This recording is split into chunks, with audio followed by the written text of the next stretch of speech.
He was such a big part of my life. Ito yung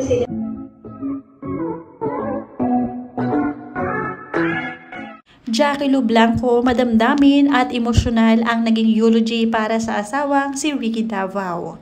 Kahit na sila ay hiwalay na, talagang mahal na mahal pa rin niya ito. Talagang napuno ng emosyon at iyakan sa loob ng chapel kung saan nila pinaglalamayan si Mr. Ricky. Panoorin at kung hindi pa nakasubscribe, don't forget to click subscribe and hit the notification bell to keep you updated.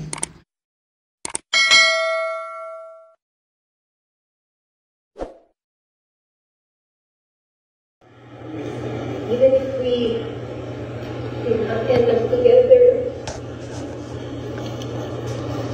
he was such a big part of my life. Ito yung sinasabi ng mga anak ko at mga kaibigan na joker talaga itong si Ricky. When my kids were small, he would come home from taping and hindi niya tatanggalin yung mga dugo sa mukha niya. Higa siya doon, di ba? Kasi so, tatawagin ko yung mga bata, bababa sila, oh my gosh, what happened to mama? Di ba yung gano'n? Ang tagal, nakagano yung mga bata, natagyan na sila. I mean, he was that kind of a dad. He would always joke around, or he would always, magpatago, or like, ito yung sinasabi nila, yung mga movies na nakakatakot, diba? He was like that. Ito nga ang final night ni Mr. Ricky Davao at ang pagbibigay ng eulogy ng bawat pamilya niya. Si Jackie Lou Blanco ang kauna-unahan na bigay ng eulogy para sa kanyang asawa. It would take a truly evolved and God-anointed person to have said what you shared tonight at Ricky's final night and family eulogy. Kudos to all the people who loved Ricky Davao. How beautiful that everyone remembers you with a lot of love in their hearts. Na alala ko, sa kanya ko natutunan yung he would tell the kids na wala nang lahat, wag lang daw yung passport. Kasi pag nawala yan, parang you're dead. May mga ganun siya. And then, sa kanya ko natutunan na pag magbabiyakan kami, you have to do kailangan mag-xerox tayo ng passport mo. So, lahat ng detalye, meron kang isa sa bag mo, meron kang isa sa maleta mo, meron kang sa kanya ko natutunan yan, natangawig naman, kung mawala nga naman, you have all your details, no? Ganun si Ricky. Very, very masinop siya.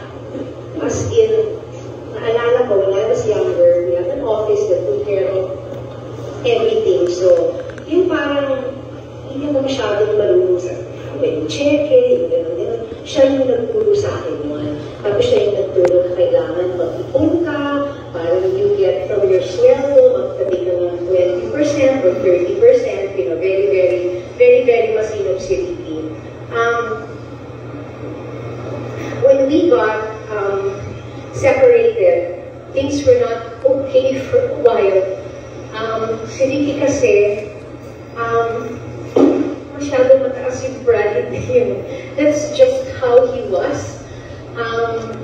Medyo hindi mapapatalo, mantitigis, ganun siya. So, nung umpisa, we would not be able to celebrate events together because it was awkward. So, he would have, like, pag may birthday yung mga bata, may separate occasions, diba? So it would be awkward when we would be at events, but I prayed, sabi ko, Lord, sana mas maging maayos, kasi alam ko, pag maayos kami, maayos din ang mga bata. Medyo may panghihinayang nga din si Miss Jackie Lou Blanco kung bakit sila nagkahiwalay ni Ricky Davao. Sabi nga niya sa isang interview, sana hindi kami nagkahiwalay ni Ricky. Jackie Lou Blanco reflected on one of her biggest what-ifs. Sana hindi kami nagkahiwalay ni Ricky. She shared how their separation affected their children deeply. And if she could turn back time, she would have chosen differently for their sake. But What stands out is her strength and grace in moving forward. Despite the separation, Jackie Lu and Ricky Davao remain committed to parenting as one team, choosing love and presence over bitterness. Yan ang sabi ni Jackie Lu, "We live just 2 streets apart para hindi mahirapan ang mga bata." Now, with Ricky's passing, her words are a powerful reminder: life is short, make peace, choose kindness, and always do right by those you love bago mahuli ang lahat.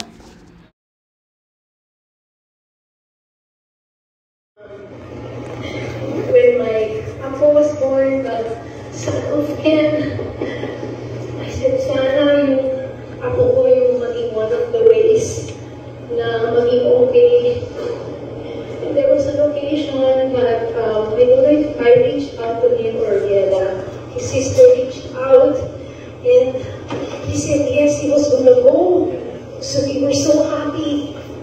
And so dumating siya, I told Ken, oh, you go to your dad, di ba? And ako po, baby pa. And naman yun, parang kanyara, tayo paharap na happy siya, di ba? Doon, sana, tignan yung ako, gano'n. Tapos, syempre, hindi na siguro niya matiis, di ba? Kasi ang cute, di ba? Doon, sana, tignan yung ako, gano'n. Tapos, syempre, hindi na siguro niya matiis, di ba? Kasi ang cute, di ba? So, inaanadyo ko. Pero hindi pinapahalata na inaanadyo ko. Tapos, kinukuna ng picture yung ako, di ba? So, sabi ko, okay, thank you, Lord. Kasi alam ko na lumambot yung puso niya. And from that time on, wow, he was such a wonderful grandfather. Not only to Jacqueline, but to his other apos, ay yung nasa utak ko na straight from dad, disciplinarian, he wants everything to be in place. Sobrang lumambot yung puso niya sa mga apo. And ibig sabihin nung lumambot din yung puso niya sa akin, I was able to, I would ask for help. Kausapin mo naman si Ken, hindi ako pinakikinggan, or there's something, or speaking a story.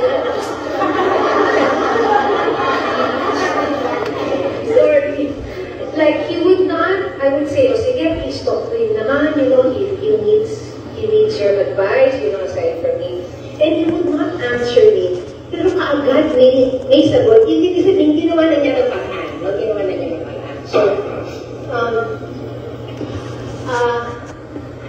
So that was, I was very, very happy